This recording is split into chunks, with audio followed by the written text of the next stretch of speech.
We are watching. In the shadowed corridors of power, truth is often the first casualty.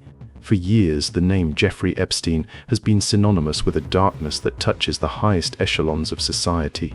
A web of influence, wealth, and corruption so vast that its full extent remains buried, guarded by those who have the most to lose. Promises of transparency have been made and broken by successive administrations. But when a new director, a hand-picked loyalist, took the helm of the Federal Bureau of Investigation, he made a specific pledge to finally unlock the secrets of the Epstein files. That promise has now turned into a firestorm of accusations, culminating in a series of explosive congressional hearings. The man at the center is Kash Patel, the director of the FBI appointed in the second administration of Donald Trump, and what he was forced to admit under oath has sent shockwaves through the political landscape, suggesting not a transparent investigation, but a carefully orchestrated cover-up designed to protect one man above all others.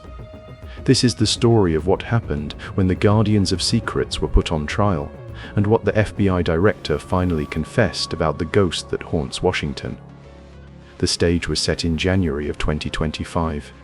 Following Donald Trump's return to the presidency, Kash Patel, a figure known for his unwavering loyalty to the former president and his combative stance against what he calls the deep state, was confirmed as the new FBI director. During his confirmation hearings, he made a bold and unequivocal promise. He told the American people he would release all of the Epstein files within his first few weeks in office. He even hinted at the reason for the previous delays, cryptically stating that the public needed to know who is on that list. For a moment, it seemed as though the truth might finally surface. But weeks turned into months. By September 2025, 8 months into his tenure, not only were the files still sealed, but Patel was being summoned to Capitol Hill to answer for what Democrats were now calling a massive cover-up. The promise of transparency had evaporated, replaced by a wall of silence and deflection. The man who had vowed to expose the names on the list was now accused of concealing them, particularly the one name that kept appearing, Donald J. Trump. The first major confrontation took place on September 15th before the Senate Judiciary Committee. The hearing was tense from the outset. Senator Adam Schiff, a long-time political adversary of Trump and his allies, accused Patel of widespread abuse within the FBI. He alleged that Patel was orchestrating a political purge, firing experienced counter-terrorism agents not for incompetence, but for failing a perceived loyalty test to the president. Patel fired back, denying any politically motivated terminations and insisting that no termination was for failing in the oath. But the questioning inevitably turned to Epstein. When pressed on the unreleased files, Patel was evasive. He admitted, under direct questioning and under oath, that Donald Trump's name does indeed appear in the documents. However, he quickly qualified this admission, stating that there was no incriminating evidence, no suggestive photos of Trump with underage girls. His defense was a peculiar one. He argued that if such evidence existed, it would have surely been discovered and weaponized by previous administrations, like those of Joe Biden or Barack Obama, over the nearly 20 years the FBI had been investigating Epstein. This line of reasoning did little to satisfy his critics, who saw it as a calculated attempt to downplay the significance of Trump's connections to the disgraced financier. This Senate hearing, however, was merely the prelude. The main event, the confrontation that would dominate news cycles, was scheduled for the following day in the House of Representatives. On September the 17th, Patel faced the House Judiciary Committee for what would become an almost 5-hour-long interrogation, a spectacle of partisan fury and stonewalling. The atmosphere in the room was electric. Democrats, now in the minority but armed with righteous anger, came prepared for a battle. The ranking Democratic member, Representative Jamie Raskin, led the charge.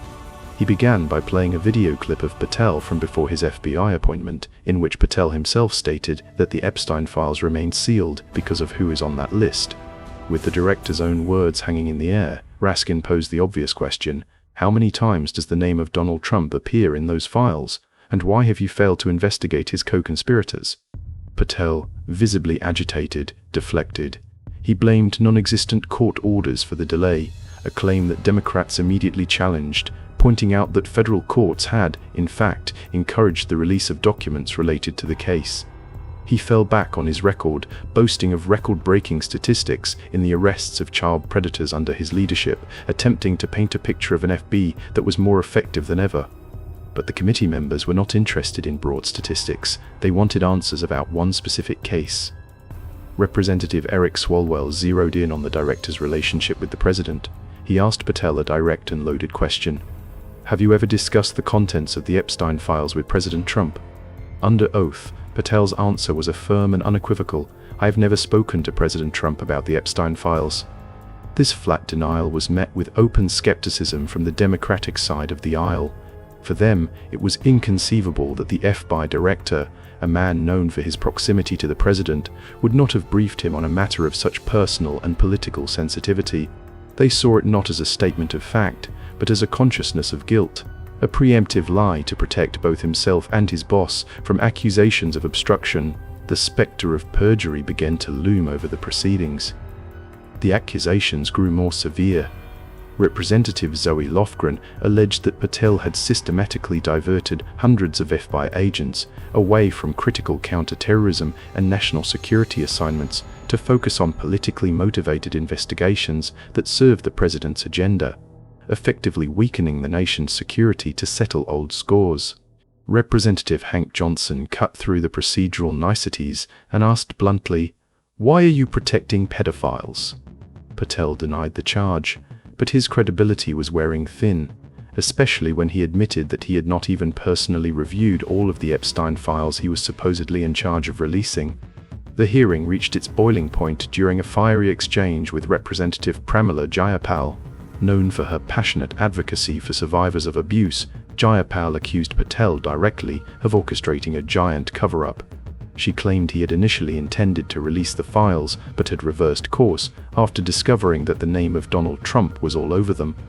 Her voice rising with indignation, she confronted Patel about his perceived dismissal of Epstein's victims, accusing him of implying that their testimonies were not credible. She leaned into her microphone, her question dripping with contempt. "Are you going to continue to cover up for rich and powerful men, including those who might be on this very committee?" The exchange became personal and heated. "Under oath, have you spoken with Trump about these files?" Jayapal demanded. "Remember your oath to tell the truth." Patel shot back. "No, never. Do not lie about me." The room grew tense as their voices escalated.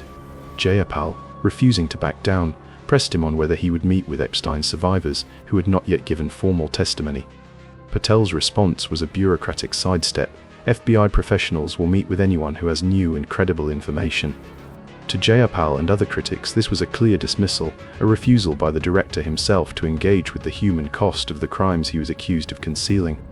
Later, on social media, Jayapal wrote, "Time and again, Director Patel refused to answer for Epstein's victims. I'm not surprised, coming from a Trump loyalist." That moment went viral, capturing the raw anger and frustration of those who felt that justice was being denied in plain sight.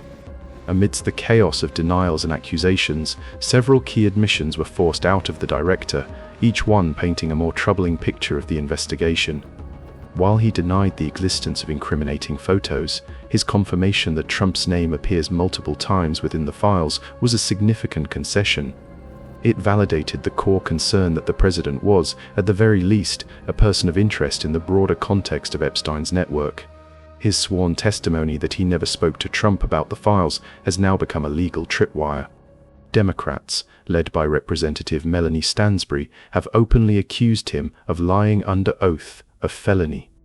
They are reportedly preparing a formal perjury referral to the Department of Justice, setting up a potential legal battle that could threaten Patel's career and further embroil the administration in scandal. Patel's claim that court orders prevent the full release of documents has been thoroughly debunked by legal experts and committee Democrats, who argue he is misrepresenting the legal status of the files to create a false pretext for his inaction. Perhaps the most bizarre moment came when he was confronted with an item from Epstein's so-called birthday book. The book contained a letter, purportedly from Donald Trump, featuring a strange silhouette of a woman and imagined dialogue. Trump has long claimed the letter is a forgery, Under pressure, Patel agreed to open an FBI investigation into its authenticity. While a seemingly minor point, it was another instance of the director being forced to act on an issue he had seemingly ignored. But the most consequential event of the day was not an exchange of words, but a vote. As the hearing dragged on, Democrats made a crucial move. They motioned to issue subpoenas to follow the money. Their target was a staggering $1.5 billion in suspicious activity reports, or SARs, that had been flagged by major financial institutions in connection with Jeffrey Epstein, Ghislaine Maxwell, and their network of co-conspirators. This was not just about social connections, it was about the financial machinery that enabled decades of abuse. The subpoenas were aimed at the chief executives of JP Morgan, Bank of America, Deutsche Bank, and BNY Mellon. These banks had already faced legal consequences for their role in facilitating Epstein's operations. In 2023, JP Morgan paid $290 million to settle a lawsuit brought by victims who accused the bank of knowingly benefiting from Epstein's sex trafficking ring. The $1.5 billion in suspicious transactions represented a potential treasure trove of evidence, a map that could lead investigators to previously unknown accomplices and enablers. When the motion for the subpoenas was put to a vote, the result was a stark illustration of the political forces at play. The committee voted 20-19 to block the subpoenas. Every single Republican, with the lone exception of Representative Thomas Massie, voted to kill the investigation into the money trail. They effectively shut down the single most promising avenue for uncovering the full scope of Epstein's criminal enterprise. Further motions to subpoena Treasury Secretary Scott Bessent for the SARs and to demand answers from the Bureau of Prisons about Ghislaine Maxwell's transfer to a low-security Cushy prison were also voted down along party lines. When Patel himself was asked if the FBI had even bothered to investigate the $1.5 billion, his answer was a vague, "We are following the money," but he provided no specifics, no evidence, and no assurance that a serious financial investigation was underway. The 2019 vote was a clear signal. The ruling party in Congress had no interest in digging any deeper. The secrets of the powerful would remain safe. In the aftermath of the hearings, the battle lines are more clearly drawn than ever. Kash Patel's testimony did not clear the air, it polluted it further. His carefully worded admissions and outright denials have failed to quell the suspicion that the FBI, under his leadership, has been compromised.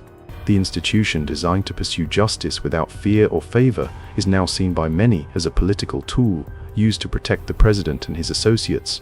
For the survivors of Jeffrey Epstein's abuse, this is a profound betrayal. They've waited years, even decades, for a full accounting of the network that enabled their torment. Instead, they witness a political spectacle where their quest for justice is sidelined in favor of protecting powerful men.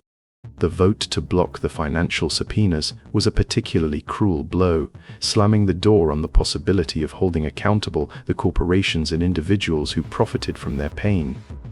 The integrity of the FBI is hanging by a thread. The allegations of political purges and the prioritization of presidential vendettas over national security threaten to erode public trust in the agency for a generation. If the director of the FBI can be perceived as lying under oath to protect the president, then the very foundation of the rule of law is shaken. The explosive hearings of September 2025 have laid bare a fundamental conflict at the heart of American democracy, the collision of power, secrecy, and the pursuit of truth. Director Patel admitted that Donald Trump's name is in the Epstein files, but the wall of protection thrown up around him by his political allies ensures that we may never know the full context. A promise of transparency has become an exercise in obstruction. A search for justice has been derailed by partisan loyalty. And the dark, sprawling network of Jeffrey Epstein, though its figurehead is gone, continues to cast a long and chilling shadow over the institutions that are supposed to protect us. The questions remain, and the silence from those in power is the most damning answer of all. We are anonymous, we are legion, we do not forgive, we do not forget. Wait for us.